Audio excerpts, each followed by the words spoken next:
Insert the missing number. Well, this one's very simple. If you observe carefully, you are basically multiplying a number by -2 to obtain the next number, right? You multiply by -2 to 4, you get -8, right? -8 times -2 gives you 16, and 16 times -2 gives you -32. -32 times -2 gives you 64, right? So the next number should be times -2, right? 64 times -2, and that's -128, isn't it? So option B is the correct answer. Okay, what could be the missing number here?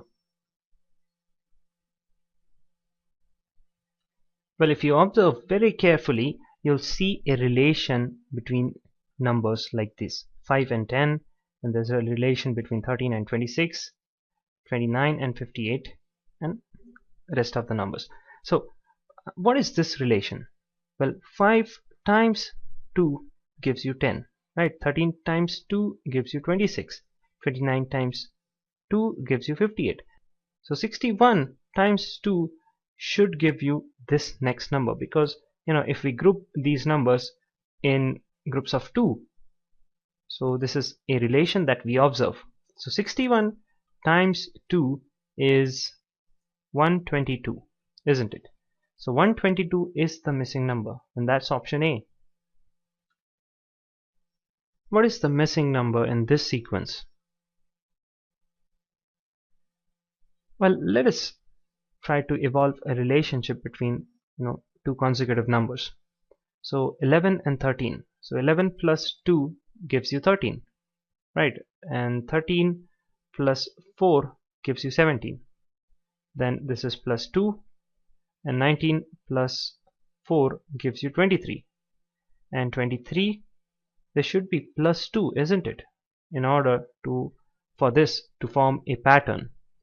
So 23 plus 2 should give you 25, right? So this doesn't work here. So we need to evolve some other method, right? So for this you need to strain your mind a little bit. If you observe closely, you'll see that all of these numbers are prime numbers. 11 is prime, 13 is prime, 17 is prime, the next prime is 19, next is 23. So continuing all of these.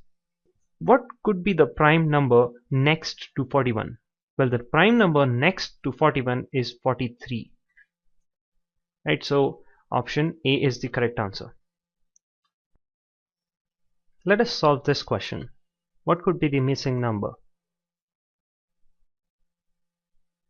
Well, what is the relation between the first two numbers? Well, 16 times 2 gives you 32, and plus 1 gives you 33, isn't it? Let's see what is the relation between 33 and 65. 33 times 2 will give you 66, and minus 1 will give you 65, right?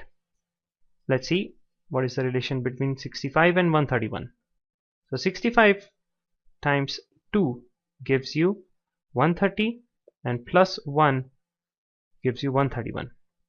And similarly, 131 times 2 gives you 262, and minus 1 gives you 261.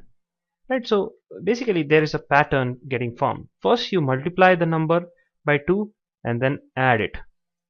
Next you multiply the number and subtract 1. Then multiply the number by 2 and then add 1. Then again multiply the number by 2 and then subtract 1. Right? So you basically multiply the number by 2, that is double the number, add 1. Then double the number, subtract 1. Double the number, add 1. Double the number, subtract 1. So this is the pattern that is getting followed. So what could be the next number? Well, 261 times 2. This should give you 522.